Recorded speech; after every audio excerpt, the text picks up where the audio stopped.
자녀가 어릴수록 지금 당장 원하는 것을 얻고 싶어하고 그걸 이제 요구를 합니다. 띵깡을 부려서라도. 어떤 자녀가 저렇게 간절히 기도하네요. 앞에 먹을 것을 놓고. 왜 그럴까 그러면은 어릴수록 미래 이런 걸 모르잖아요. 그러니까 지금 당장 좋은 것, 당장 필요한 것을 이제 구합니다. 부모는 어떨까요? 그 자녀에 대한 부모의 소원은 그래도 당장 필요한 것만 있으면 돼. 이럴까요? 아니죠. 부모는 이제 이 아이의 오랫동안 평생 잘 될 수 있기를 원하고 또 그런 것을 이제 자녀에게 요구합니다. 왜냐하면은 자기는 살아봤으니까. 또 자기 부모가 사는 걸 봤으니까. 이제 이렇게 해야 오랫동안 잘 되고 평생 잘 될 수 있겠구나. 이제 그걸 요구합니다. 이제 그래서 이제 자녀하고 부딪히는 일이 이제 많이 생기죠. 하나님은 어떠실까요? 하나님은 지금 당장 좋은 것, 평생 좋은 것, 그걸 제일로 원하실까요? 아니요, 하나님은 그것도 아시지만은 그보다 더한 것이 있으세요. 여기 신명기 5장 29절에 보면은 하나님 아버지의 소원은 저렇습니다. 한번 읽어보시죠. 그들과 그 자손이 영원히 복받기를 원하노라. 왜 그러시겠습니까? 하나님은 영원하신 분이세요. 우리에게 영원한 세상이 있다는 걸 아세요. 그걸 준비해 놓으셨어요. 하나님은 그걸 아시니까 잠깐 당장 평생 그것보다 훨씬 더 중요한 것이 영원한 것이니까 영원히 복받기를 원한다. 이제 세 가지가 다 이루어지면 좋겠지만은 그 중에 한 가지만 선택한다면은 누구의 소원이 이루어지는 것이 제일 좋겠습니까? 하나님 아버지의 소원이죠. 이제 그렇게 하기 위해서 이제 어떻게 해야 될까? 우리 자신은 어떻게 해야 되겠고, 이제 3대 예배 부모는 어찌 해야 되겠고 어떻게 해야 될까? 하나님께서 신명기는 특별히 이제 그런 내용, 그런 표현들이 많은데 하나님께서 부모에게 주신 특별한 책임, 특별한 의무, 더 우리가 일반적으로 쓰는 말로 하면 사명이 있습니다. 1절에 보면은 이제 그걸 이렇게 말씀하세요. 여호와께서 너에게 어떻게 하라고? 가르치라고 부탁하신, 명령하신, 이렇게 돼 있어요. 여호와께서 너에게 가르치라고 명령하신 명령과 규례와 법도라. 신명기에 저런 표현이 많은데 그냥 하나님의 말씀입니다. 강조하는 것입니다. 하나님께서 자녀 교육을 명령하셨습니다. 부탁하셨다 이런 게 아니고 명령하셨습니다. 부모는 자녀에게 성경을 가르치라. 이게 하나님이 명령하신 명령이에요. 여자분들은 어떨지 모르겠지만 남자분들은 명령을 받은 생활을 좀 해봤습니다. 군대에서. 이거는요, 이거 저는 좀 생각이 다른데 이런 게 안 통하는 거예요. 그냥 명령하면은 명령대로 행하는 것입니다. 이제 대한민국 국민의 의무 그런 몇 가지가 있습니다. 그 중에 한 가지가 뭐냐면은 교육의 의무입니다. 자녀 교육. 부모가 자녀 교육을 시켜야 돼요. 아무 이유 없이 학교 안 보내면 뭔 처벌 있을 거요? 하나님 나라 백성의 의무 중에 하나가 뭐냐면은 동일하게 자녀 교육의 의무가 있습니다. 가르친 내용이 다른 거예요. 하나님의 말씀을 가르치라. 안 하면 어떻게 되어질까? 이제 그 가르치면 하나님께서 주실 복이 없어져요. 그 반대의 결과가 이제 생길 것입니다. 이제 우리가 이렇게 이제 여기 자녀들도 함께 예배드리는 분들이 있고 함께 예배드렸으면 좋겠는데 이게 마음대로 안 되는 집들도 있고 그런데 이제 어리면 어른대로 또 이미 장성했으면 장성한 대로 자녀에게 뭘 제일 열심히 가르치려고 했었나. 저도 이렇게 이 설교를 하면서 하나님 앞에 이게 자책감이 많이 들거든요. 뭘 제일 중요하게 여기면서 가르쳤나. 그걸 또 얼마나 제일 마음을 쏟아서 시간을 쏟아서 가르쳤나. 그런데 우리가 이제 하나님의 말씀을 가르치는데 이거 신구약 성경 이거 다 언제 가르치나? 그것도 그렇지만 또 다 나도 잘 모르겠어요. 근데 이거 어떻게 가르치지? 하여튼 다 가르치는 것이 이제 중요하긴 한데 아시죠? 예수님께서 계명을 두 가지로 요약해 주신 거. 첫 번째 계명은 뭡니까? 하나님을 사랑하라.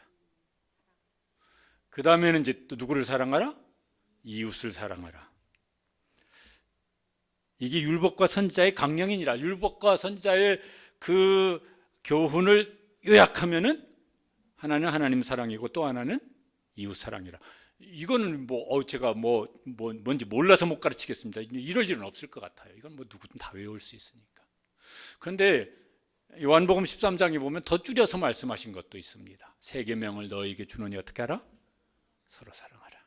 물론 저 사랑의 기준은 내가 너희를 사랑같이 너희도 서로 사랑하라. 그렇게 하라.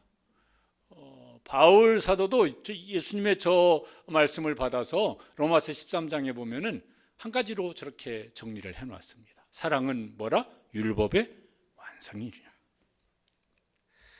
바울 사도는요, 자기가 예수님 믿기 전에 바리새인이었을 때 율법 유대인들이 모세오경에 나오는 하라 하지 말라를 613가지로 정리를 해놨다고 그래요. 바울 사도는 그거 지켰을 거예요. 나는 그러면서 율법으로 흠이 없는 자로다.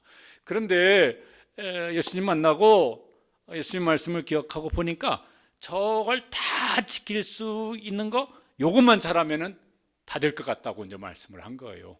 사랑하면은 예수님이 나를 사랑하신 그 사랑의 기준으로 사랑하면은 이게 다 되는 것이겠네. 하지 말라는 것도 안 할 것 같고 하라는 것도 하겠네. 이제 이렇게 정리를 해주신 것입니다. 가르쳐야 되는데 이게 가르치기만 하면 이제 다 되나? 성경에는요, 어떤 말씀은 배워서 믿으면 되는 말씀이 있어요. 또 어떤 말씀은 배워서 실천해야 되는 말씀이 있습니다. 배워서 믿는 건 그냥 성령님께서 믿어지게 하시는 은혜를 주셔서 아멘 그리고 믿으면 돼요. 그런데 실천해야 될 건 배우기만 하면은 유익이 없어요. 아차 잘못하면 해로울 수도 있어요. 고린도전서에 보면 지식은 교만하게 하는 것이요. 그러니까 성경 지식이 그 말씀을 내가 순종해야지. 그러려면은 우리가 그 말씀대로 다 순종하면 얼마나 좋을까만은 잘 안 돼요. 그래서 늘 하나님 앞에 부족하고 회개하고 교만할 틈이 없어요. 교만할래 교만해질 수가 없어요. 왜? 그 말씀대로 내가 못 사는데 뭔 교만이 거기 들어오겠어요? 그런데 살려고 하지 않고 머릿속으로 지식으로만 알고 있으면은 남 판단하고 정죄하고 교만해져요. 그러면 그 말씀을 아는 지식이 해로운 거예요. 이제 그렇게 이제 되지 않아야 되죠. 이제 하나님의 말씀은 믿어도 되는 건 아멘 하고 믿고 이제 살면 되는데 순종해야 돼서 가르쳐서 지키게 하라. 실천해야 될, 행동해야 될 말씀들이 있습니다. 거기 1절에도 보면은 너희가 건너가서 차지할 땅에서 어떻게 할 것이니? 행할 것이니. 또 2절에도 보면 뭐라고 말씀했냐면은 규례와 명령을 어떻게? 지키게 하기 위한 것이라. 3절에도 보면은 듣고 삼가 그것을 어떻게 하라? 행하라. 계속 뭐예요? 하나님의 말씀을 지키고 행하고 실천하라고 말씀하세요. 예수님도 제자들에게 사명을 주시면서 같은 이제 교육의 원리를 말씀하신 것입니다. 너희가 제자를 삼아라. 세례도 베풀고 내가 너희에게 분부한 것을 어떻게 하라? 가르쳐서 지키게 하라. 가르치라 이렇게 끝나지 않으셨어요. 가르쳐서 어떻게 하라? 실천하게 하라. 실천하게 하라. 이렇게 우리가 세상의 지식도요, 지식으로만 알면 쓸모없는 것들이 있어요. 아니, 아참은 위험할 수도 있는 것이 있어요. 만일에요, 어떤 분이 요리를 지식으로만 배웠어요. 이제 처음으로 이제 뭘 하나 요리를 해가지고 먹으라고 내놓으면은 먹어야 될까요? 말아야 될까요? 내놨으니까 먹어야죠. 그 대신 기도를 간절히 하고 먹어야 돼요. 주여, 간이 안 맞더라도 얼굴로 표시 안 내고 꿀꺽 잘 삼킬 수 있도록 주여 역사하여 주시옵소서. 그렇게 하고 먹어야지. 안 그러면은 이걸 씹다가 이걸 삼켜야 되나 뱉어야 되나 고민이 생기거든요. 그죠? 지식으로만 배운 거 가지고는 어려워요. 운전을 지식으로만 배웠습니다. 그리고 타. 그러면 타야 될까요? 말아야 될까요? 그건 기도했어도 타지 말아야 돼요. 위험한 거예요. 제가 수영을 하는데 수영을 이론으로만, 지식으로만 배웠어요. 그리고 저수지 들어가서 수영합시다. 들어가면 될까요? 안 될까요? 이건 위험한 게 아니라 절대로 해서는 안 되는 거예요. 들어가면 죽어요. 물에 빠져서. 그러니까 이게 어떤 건요, 지식으로만 배워서는, 아니, 우리가 생활하는 많은 것들은 지식으로만 배워서는 유익하지 않을 뿐만 해로울 수도 있고 위험할 수도 있는 것들도 있어요. 성경 말씀은 배워서 믿으면 되는 것이 있습니다. 물론 그 믿음이 삶으로 연결돼야 되지만은, 그런데 말씀을 여기 신명기에, 아니 성경 많은 곳에서 가르치라. 그 다음에 어떻게 하라? 지키게 하라. 가르쳐서 행하게 하라. 가르쳐서 실천하게 하라. 이제 실천하되 이제 그것도 이제 주의해야 될 것을 말씀합니다. 신명기 5장 32절에 보면은 저 말씀도 성경에 여러 곳에 많이 나오는데 한번 읽어보시죠.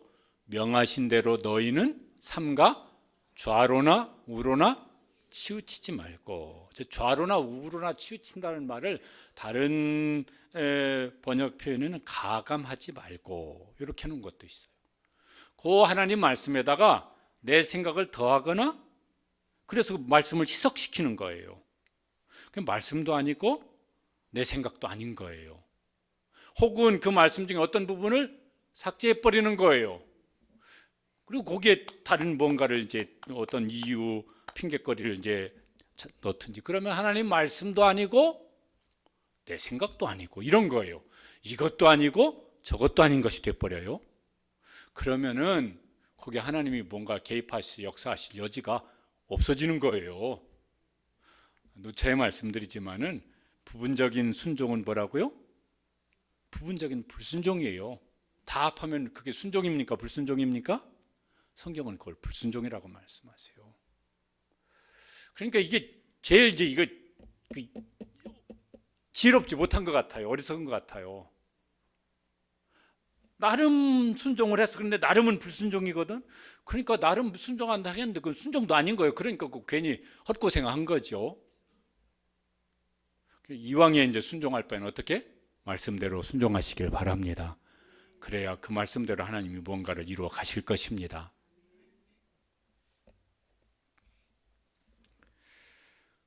성경에 우리가 믿음으로 인생을 살아가는 것을 경기에 비유해서, 바울 서신에 보면 여러 곳에 우리가 인생을 살아가는 것을요 경기에 비유해서 말씀하는 것이 있어요. 그런데 무슨 축구든 야구든 어떤 경기를 보면은 거기 이제 이렇게 세 부류가 있어요. 저기는 축구인데 누군지 아세요? 축구 선수? 흐릿해서 잘 안 보이죠. 이강인 선수 같아요. 그 옆에 있는 사람은 뭐예요? 감독. 우리나라 지금 축구 대표 감독, 저 독일 사람 이름이 어려워서 못 외웠습니다만은 하여튼 감독. 그 뒤에 있는 사람은 코치예요. 그런데 요 경기를 하면은 요 셋이 잘 돼야 돼요. 이 축구를 어떻게, 이번 시합을 어떻게 뛸 거냐, 요거를 이제 작전을 짜는 사람은 누구겠습니까? 감독이에요. 그리고 실제로 운동장에서 뛰는 사람은 선수예요. 그 코치는 뭐 하는 사람일까요? 감독이 작전한 것을 이 선수가 실행할 수 있도록 훈련시켜요. 저 훈련은 코치들이 주로 하잖아요. 그러면 인생 경기에 감독은 누굴까요? 부모일까요? 아니죠. 우리 인생 경기의 감독은 하나님이세요. 선수는, 우리 자녀인 경우에는 자녀가 선수고, 나인 경우는 내가 선수고, 부모는 자녀가 선수예요. 자녀의 인생 경기에서는 자녀가 선수예요. 그럼 부모는 이제 어떤 역할을 하면은 적당하겠습니까? 코치 역할이지. 내가 하나님 말씀대로 순종해 살아봤더니 하나님이 이렇게 하시더라. 내가 그때 무언 정신으로 욕심으로 했더니 결과가 이렇더라. 내가 살아봤더니 그래야 뭐 설득력 있죠. 나는 그렇게 안 살았지만 너는 그렇게 살아라. 그러면은 애도 나중에 지 자식한테 그러기 쉬울 거려. 나는 그렇게 못 살았지만 너는 한번 해봐라. 뭐 이러면은 좀 설득력이 좀 줄어들 것이겠고, 물론 우리가 부족해서 다 그렇게 뭐 나는 못했지만은 너는 이렇게라 할 수 있는 부분도 있지만은, 부모는 이제 코치죠. 여러분요, 코치가 그것도 못해? 내가 할 테니까 너 저리 비켜.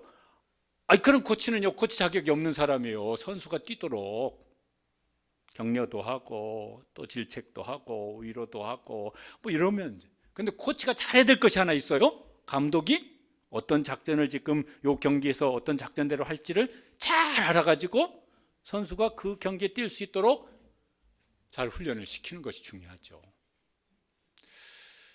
이 역할을 부모는 코치 같아요. 감독이신 하나님의 작전을, 인생 작전을 잘 아시기를 바랍니다. 자녀한테 그것을 이제 잘, 그 감독의 작전대로 감독은 작전을 설 때 지라고 작전을 짜겠습니까? 이기려고 하죠. 그래서 선수가 그 작전을 잘 실행해서 이기는 선수가 될 수 있도록 만드는 부모 역할을 잘 감당했으면 좋겠습니다. 바꿔주면 곤란해요. 코치가 감독 노릇하면 안 돼요. 이제 가르쳐 지키게 할 대상을 이렇게 말씀을 합니다. 이것도 신명기에 여러 번 나오고 성경에 여러 번 나오는 말씀인데, 누구를 가르치라? 첫 번째는 누구요? 너, 자기 자신. 두 번째는 누굽니까? 내 자녀. 세 번째는 또 누구예요? 내 손주. 왜 그럴까 그러면은 보통은 손주 볼 때까지 건강하면은, 특별히 막 이렇게 사고나 질병이 아니면은 보통은 그만큼 사니까. 지금 같으면요, 내 손자들 아니라 내 증손자까지 막 이렇게 기록될 수도 있을 것 같아요. 이제 건강이 좋아지시고, 그러면은 막 증손자까지 보시는 분들이 계시니까. 너와 내 아들과 내 손자들이 저러려면은 내가 결혼을 해야 돼요. 그래야 내 자녀가 생겨요. 내 자녀가 어떻게 해야 돼요? 결혼을 해야 돼요. 그래야 누가 생겨요? 손주가 생겨요. 지금은 막 결혼을 하냐 마냐, 뭐 자녀를 낳냐 마냐, 예수 믿는 사람은 하나님 말씀대로 살아야 되는데, 너와 나는 있어요. 내가 신앙생활 잘 해야 돼요. 그런데 하나님의 말씀은 거기서 끝나질 않아요. 내 자녀에게 대해서 책임을 져야 돼요. 그러면은 내가 결혼해야 돼요. 청년들 잘 들으시기 바랍니다. 그리고 그 내 자녀가 또 뭐예요? 잘 자라서 또 결혼해서 자녀를 낳아야 돼요. 그래야 저 사명을 감당한다니까요. 왜 그럴까 그러면은, 우리는 옛날에 그런 말들을 어른들이 하셨던 것 같아요. 아들을 막 선호 사상 이럴 때 아들을 낳아야 된다고. 왜요? 그래 뭐를 이어요? 대를 이어요. 대를 이어야 되는 제일 큰 이유를 뭐라고 말씀들 하셨던 것 같습니까? 그래야 죽은 다음에 제사밥이라도 얻어먹는다고. 그러려면은 대를 이어야 돼. 다른 출가 외인 막 예전에 그렇게 얘기를 했었으니까. 그러면 출가 외인이니까 대를 이으면 아들을 낳아야 되고, 그래야 죽은 다음에 제사밥이라도 얻어먹는다고. 그러니까 막 그거를 막 그렇게 했었어요. 그래서 막 무슨 막 안 되면 첩이라도 막 둬가지고 아들을 두려고 막 이렇게 했었던 것이 나와요. 하나님은 왜 대를 이으라고 그러시냐면은, 하나님의 역사가 계속 이어져야 돼요. 언제까지? 주님 다시 오실 때까지.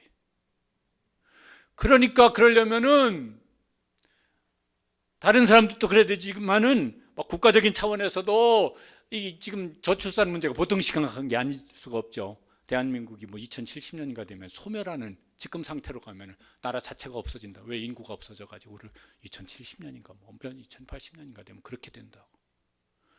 정부 차원에서도 그 뭐 저출산 문제 어떻게 해결하려고 발버둥을 치는데, 그런 차원에서 국가적인 차원에서도 필요하지만, 하나님은 하나님의 역사가 계속해서 주님 다시 오실 때까지, 하나님의 구원 역사가 완성될 때까지 계속 이어져야 되기 때문에 너와 내 자녀와 내 손주들, 이건 대가 계속 이어져야 된다는 것이잖아요. 그래서 결혼을 해야 돼요. 결혼을 하되 동성애는 안 되는 거예요. 왜냐하면 그렇게 해서는 자녀를 낳을 수가 없어요. 자기들끼리만 좋을지 어떨지 모르겠는데 자녀를 낳을 수가 없어요. 남자와 남자끼리 어떻게 자녀를 낳아요? 여자와 여자끼리 어떻게 자녀를 낳아요? 절대 불가능해요. 그냥 자기 거기에서 끝나요. 하나님의 역사는 뭐예요? 너와 내 자녀와 내 손자들이.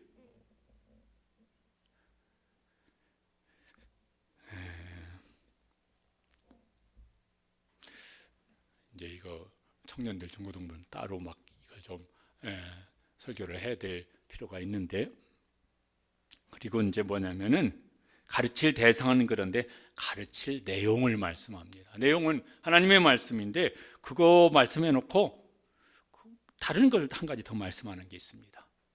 평생에 네 하나님 여호와를 뭐하며? 경외하며. 이건 뭔 지식을 가르치라는 말씀이 아니에요. 마음을 갖게 하라는 거예요. 경외라는 말은 성경 외에는 잘 안 쓰는 말이죠. 경외는 또 즉 경외하는 대상이 하나님에게만 국한되어져요. 저 북한은 막 경외하는 막 지도자 뭐 어쩌고 막 이러는데 사람에게는 안 붙여요. 사람에게 붙인 경우가 레위기에 보면 한 번 있어요. 내 부모를 경외하며 이웃을 사랑하라. 이렇게 말씀할 때 거기 부모는 다른 사람을 뭐 왕을 경외하며 이런 건 없어요. 근데 부모는 경외의 대상으로 하나님과 같은 급으로 이렇게 말씀하는 것이 나옵니다. 왜냐하면 그는 가정에서 하나님의 대리자이기 때문에 그렇습니다. 경외한다는 건요, 두려워하는 마음이에요. 영어로는 그냥 fear, 두려움이에요.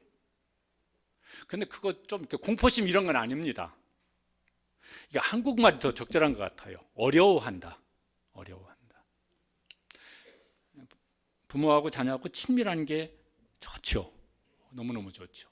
근데 좀 자녀가 커가면은 부모를 어려워해야 될 필요가 있을 것 같아요. 어려워하면 상대방의 말을 내가 가볍게 안 받아들여요. 무겁게 받아들여요. 가끔 밥을 먹다 보면은 남자 성도들은 안 그런데 여자 집사님이나 권사님은 제 옆에 안 앉고 저쪽에 가서 앉으시더라고요. 아니 제가 그분 밥을 안 뺏어 먹어요. 제가 또 많이 먹는 사람도 아니고. 근데 저쪽에 앉아드세요. 왜냐하면 목사 옆에 앉으면 어렵대요. 그게 좀 기분이 좀 묘하긴 한데 또 맞기는 맞을 것 같아요. 그렇지, 성도가 목사를 어려워해야지. 그 말은 뭐냐면은 그래야 설교든 교훈을 무겁게 받아들이지. 어려워하는 거예요. 다른 건 그 어려워, 내가 어렵게 여기는 사람의 말을 내가 함부로 하지 못하거든요. 필요한 일이죠. 필요한 일이죠. 그 말씀 이어서 어떤 말씀을 하냐면 이제 하나님의 교육 방법을 이제 알려주십니다. 하나님의 교육 방법이 좀 특이합니다. 근데 저게 순서로는 저게 맞아요. 어떻게 교육하냐면 5절에 이제 우리 저 안 읽었지만 5절에 보면은 저렇게 말씀해요. 같이 한번 읽어보시죠. 너는 마음을 다하고 뜻을 다하고 힘을 다하여 네 하나님 여호와를 사랑하라. 저기서 너는 부모를 지칭하는 거겠습니까? 자녀를 지칭하는 거겠습니까? 부모예요. 자녀에게 뭘 가르치라. 그거 이전에 부모인 네가 대충 말고 반쪽짜리 마음 아니고 다하고 다하여서 하나님을 사랑하라. 그러면요, 자녀는 봐요. 이렇게 말하는 것도 듣고 부모가 살아가는 것도 봐요. 아, 우리 부모는 하나님을 저렇게 섬기시는 분이 있구나. 아, 하나님은 저렇게 섬기는 거구나. 우리 엄마는, 우리 아빠는 하나님을 저렇게 사랑하는구나. 아, 하나님은 저렇게 사랑해야 되는 분이구나. 왜? 봤어요. 어렸을 때부터 수십 년 봤어요. 아, 예배는 저렇게 드리는구나. 우리 엄마는, 우리 아빠는 예배를 저렇게 드리는 거구나. 기도는 저렇게 하는 거네. 봤어요. 수십 년.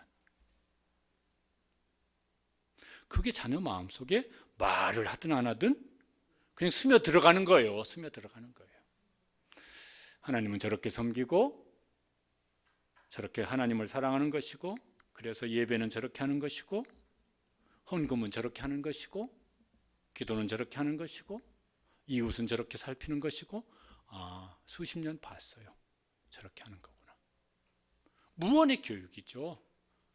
백문이 불여일견이라 이런 말도 있어요. 100번 듣는 것보다 한 번 보는 게 교육 효과가 훨씬 더 좋은 거라고.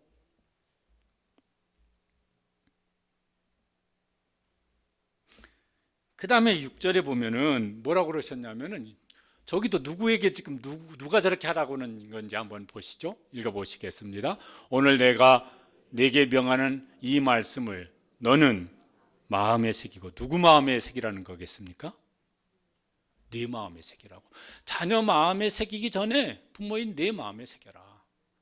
경외하면 그 말씀이 내 마음속에 이렇게 자리 잡아요. 왜요? 내가 무겁게 그 말씀을 받아들였으니까. 사랑하면은 사랑하는 마음이 다하고 그 다하는 마음이 커지는 만큼 마음속에 깊이 새겨질 겁니다. 사랑하는 그가 나한테 말을 했는데, 내가 정말 마음을 쏟아서 내 인생을 걸고 사랑하는 그가 나한테 말을 했는데 그 말을 어떻게 내가 허투루 들어요? 그렇잖아요. 그래서 여기 막 결혼하시기 전에는 뭐 하늘의 별도 따다 주겠다고 이런 정신 나간 이상한 소리를 막 하고 했었잖아요. 왜? 사랑하는 그가 요구하는데 하늘의 별은 못 따다 줘. 예전에 하여튼 그 제가 가르쳤던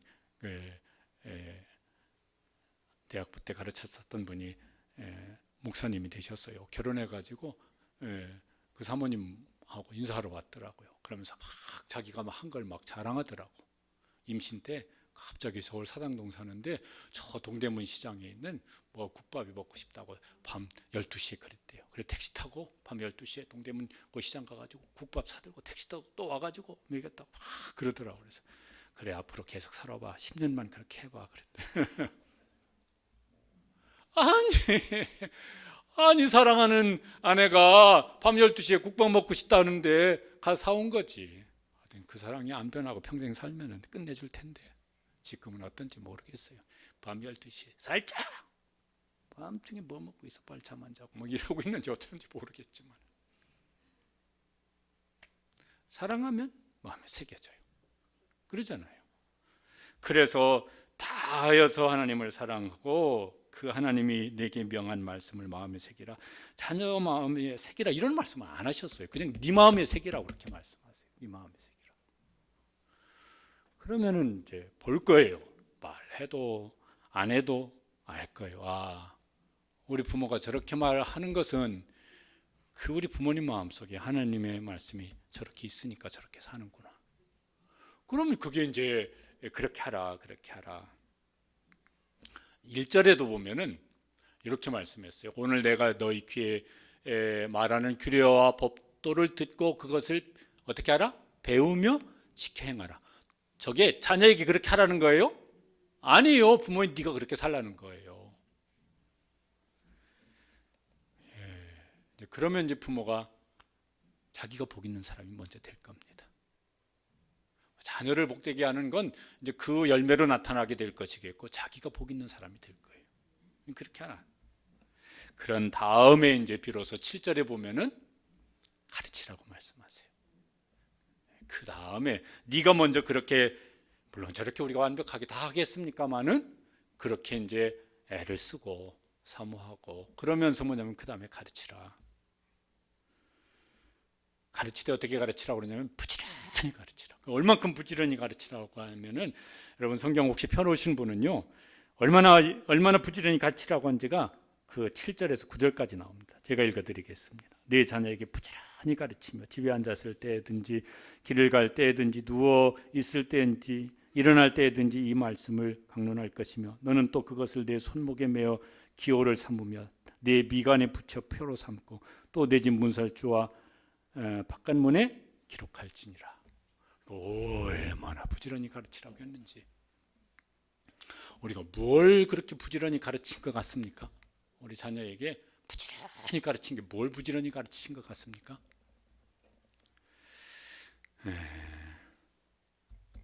근데 이게 마음 먹은 대로 잘 되면은 이게 얼마나 좋겠습니까만 이게 잘 안 되어져요. 막 우리가 막 가정 예배 드리고 막 이렇게 하십시다. 그래 더 분란이 생긴 가정들이 있어요. 왜냐면은 그렇게 해서 막 가르치고 예배 드리자고 했더니 막 싫다고 짜증내고 그래도 해야 된다고 그랬더니 막 아예 부모 자녀 사이가 더 나빠진 집안들이 있어요. 어떻게 알겠습니까? 우리 집에서도 일어났던 일인데. 이게 쉽지가 않죠, 이제. 그 어려우면 포기해야 됩니까? 포기해도 되는 일이 있고 포기해서는 안 되는 일도 있잖아요. 이거 어려우면 안 싫다는데 안 하겠다는데 어려운데 포기해야 됩니까? 예, 저는 이건 포기해도 될 것 같아요. 애가 밥 안 먹겠다 그러면 안 먹이면 돼요. 그럼 지가 배고프면 뭐예요? 밥 달라고 해요. 그때 먹이면 돼요. 근데 엄마들이 포기를 잘 못해요. 왜? 안쓰럽잖아요. 이거 밥을 먹여야 이게 배도 안 고프고 건강할 테니까 막 쫓아다니면서 막 30분 동안 막 술래잡기 하면서 밥을 먹이는 분들도 있어요. 안쓰럽잖아, 애가. 우리 자녀에게 그런 안쓰러움을 가지고 부지런히 가르치라. 부지런히 가르치라. 근데 뭐요? 앞에 있어요. 내가 마음을 다해서 하나님을 사랑하고 자녀에게 뭐라고 하기 전에 내 마음에 하나님의 말씀을 새기고 그렇게 살고 우리 어머니는 우리 아버지는 저렇게 사시는구나. 이제 그러면서 이제 가르치라는 것입니다. 그런데 이게 혼자 뭐 이렇게 막 잘 무슨 해서는 어려워요. 그래서 그 3절 말씀에 보면은 저런 말씀이 있어요. 이스라엘아 듣고 삼가 그것을 행하라. 공동체가 하라고. 공동체가. 가정도 가족이 함께 할수록 좋죠. 근데 뭐 우리는 뭐 무슨 뭐 국가가 막 이렇게 하는 신정 국가가 아니니까 그건 어렵고 그 대신 이제 교회와 함께. 그래서 주일학교도 함께 해야 되겠고 주일학교와 부모가 이게 숙제 중에 숙제입니다. 그런데 자녀가 좀 장성했으면 이거 어찌해야 될까? 정말 이제 지혜를 구하고 먼저 방도로 이제 찾아가야 될 일이긴 한데 벌써 오늘 이제 12월 첫째 주일입니다. 막 연초에 막 뭐 이렇게 결심히 했었는데요. 내년에 결심해야 될 것 중에서 어쨌든 자녀가 어리면 더 힘써야 되고 장성했으면은 하는 수밖에 없어. 예수님 말씀대로 울어. 왜 이렇게 우세요? 이유는 묻지 마. 그냥 내가 울음이 나와서 그래.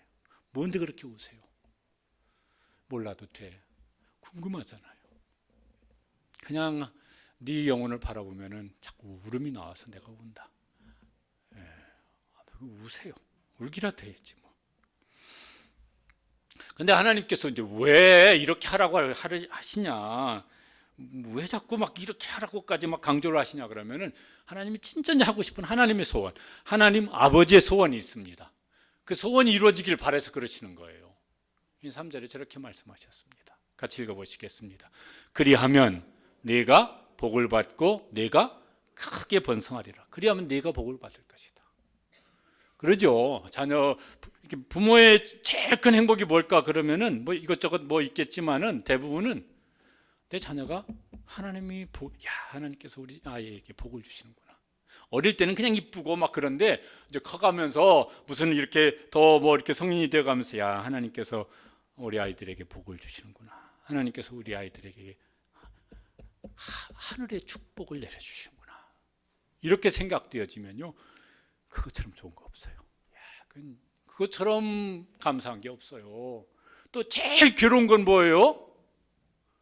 이 아이의 삶이 힘들어요. 그런데 그 힘든 원인이 하나님께서 우리 아이 생애 속에 뭔 역사를 안 하시는 것 같아요. 그러면 그것처럼 힘든 게 없잖아요. 어리면 어린 대로 그렇지만은 장성하면 더 그런 것 같아요. 하나님이 우리 아이에게 복을 주시는구나. 그 인생의 길을 열어주시는구나. 영육간에. 그러면 이게 감사하죠. 그리고 그게 자기에게도 복이고 자녀에게도 복이겠고, 그 다음에 뭐라고 말씀하시냐면 네가 크게 번성하리라. 그러니까 이게 그냥 내 자녀 이걸 넘어서는 어떤 복을 말씀하시는 것입니다. 세대로도 너와 내 자녀와 내 손주, 더 장수하신 분은 증손주 보신다면 거기까지. 야, 하나님께서 우리 손주들에게도 복을 주시네. 그런데 그 복이 가정 안에 머물러 있지 않냐고 막 그게 막 번성이니까 넘치는 거예요.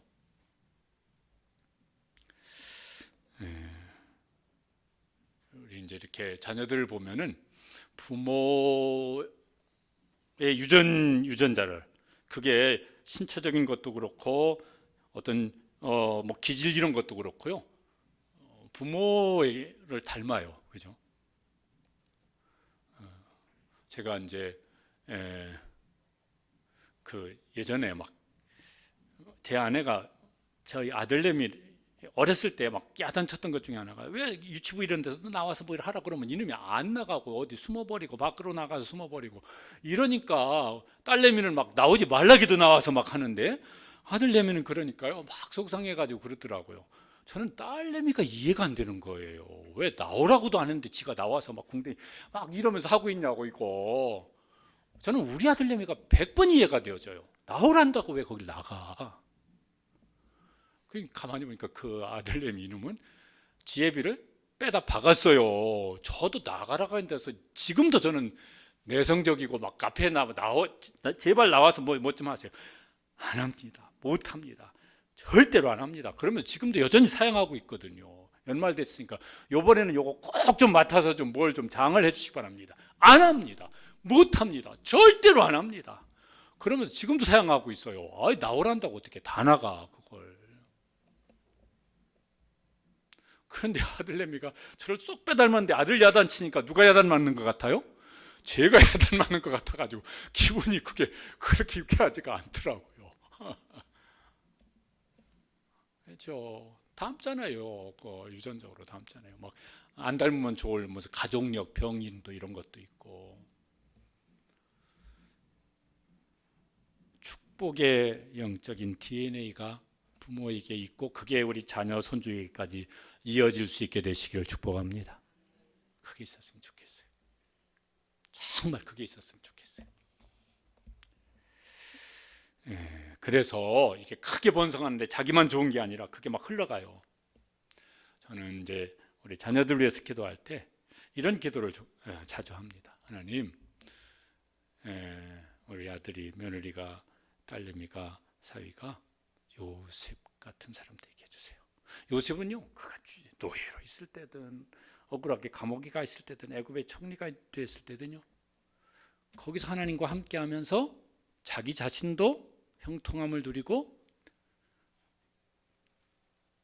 노예로 있을 때는 그 보디발의 집을 형통하게 하고, 감옥에 있을 때는 그 간수장이와 그 감옥에 있는 사람들을 형통하게 하고, 애굽의 총리가 되었을 때는 자기 혼자 출세한 게 아니라 애굽의 그 기근을 형통케 하는 지혜로운 총리가 되어지고, 자기 가족들이 다 애굽으로 내려왔을 때는 뭐 그런 말 하거든요. 내가 부모님과 자손들을 봉양하리이다. 그래서 자기 가족을 형통하게 하고, 자기가 어디 가서 어떤 자리에 있든, 그게 애매한 자리가 됐든 억울한 자리가 됐든 뭐 주목받는 자리가 됐든 어디에 가든 자기도 복 있는 사람, 다른 사람을 복되게 하는 사람이 되어졌습니다. 하나님, 우리 자녀들이 그렇게 살게 해주세요. 또 우리 청년들 바라보면 하나님, 쟤들이 어디 가서 살아도 그렇게 살게 해주세요. 이런 마음이 마음에 간절하죠. 그게 다 주목받고 막 유명하고 알아주는 자리, 요셉은 그게 아니었었거든요. 노예 자리도 그때도 그랬고, 감옥에 있을 때도 그랬고, 총리가 됐을 때도 그렇고, 부모 형제 가운데도 그렇고, 그렇게 살았거든요. 야, 그렇게 살면 좋겠어요. 창세기 39장 5절에 보면은요, 거기 노예 생활할 때의 기록이죠. 같이 읽어보시죠. 여호와께서 요셉을 위하여 그 애굽 사람의 집에 복을 내리심으로. 누굴 봐서 그 사람 집에 복을 내리셨다고요?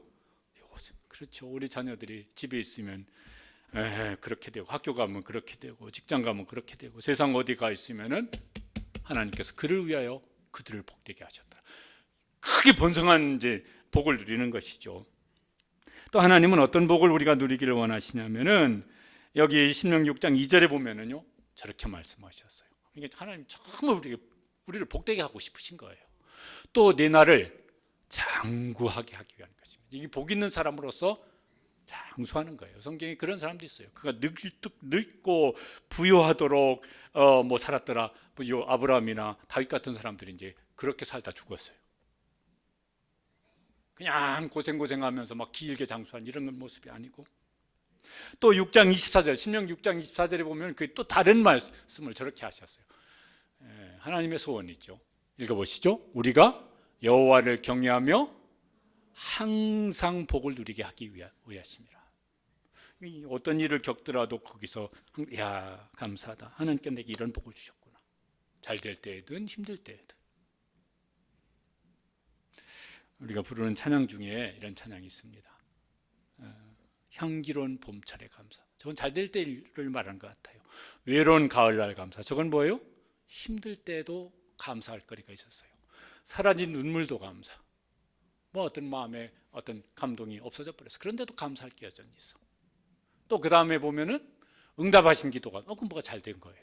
거절하신 것 원하는 대로 안 됐어. 그런데 그래도 감사할 게 있어요. 헤쳐나온 풍랑을 헤쳐나왔는데 보니까 그래도 감사할 것이 있어요. 그 다음에 또 이런 내용이 있어요. 길가의 장미꽃 감사. 저건 뭐가 잘 될 때 감사할 것 같아요. 장미꽃 가시 감사. 저건 뭐예요? 힘들고 어려울 때 그때도 감사할 게 있어요. 이럴 때도 저럴 때도 보니까 감사할 게 있네. 이거 쉽지 않잖아요. 근데 그러면 얼마나 좋겠습니까? 근데 하나님 그런 복을 주시기를 원하신다. 또 그 복을 오랫동안 누리기를 원하셔서, 얼마나 오랫동안 누리기를 원하시냐면은 신명기 5장 10절에는 이렇게 말씀하신 게 있어요. 저렇게까지 누리기를 원하세요. 같이 읽어보시겠습니다.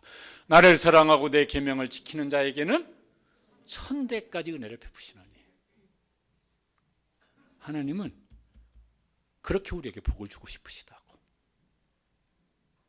또 여기 5장 29절에 보면 더 길어요. 저기는 내 모든 명령을 지켜서 그들과 그 자손이 어떻게 언제까지 영원히 복받기를 원하노라.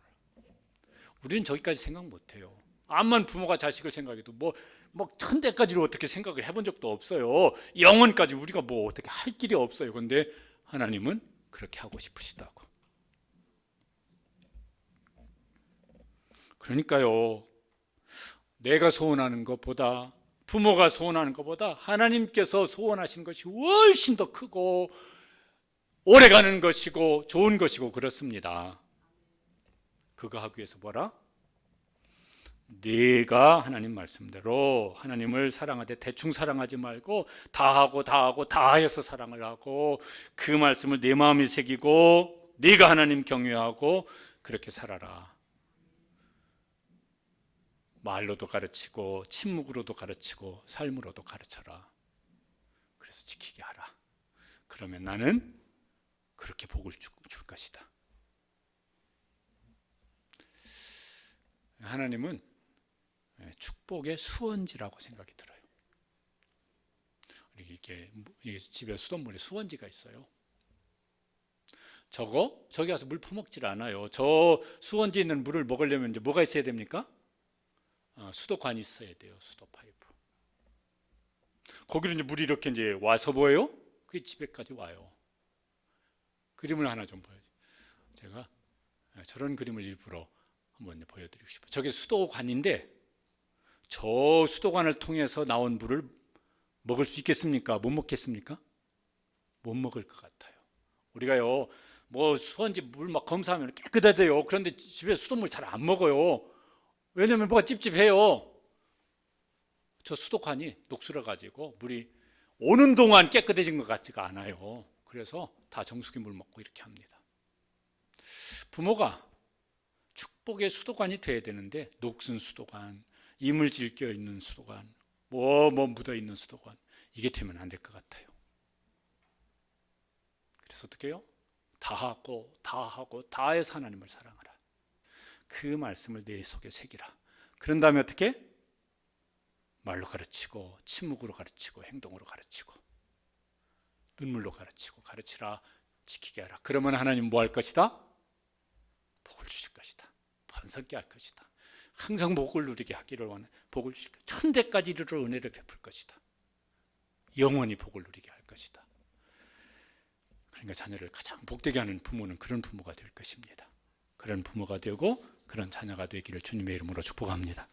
기도하시겠습니다.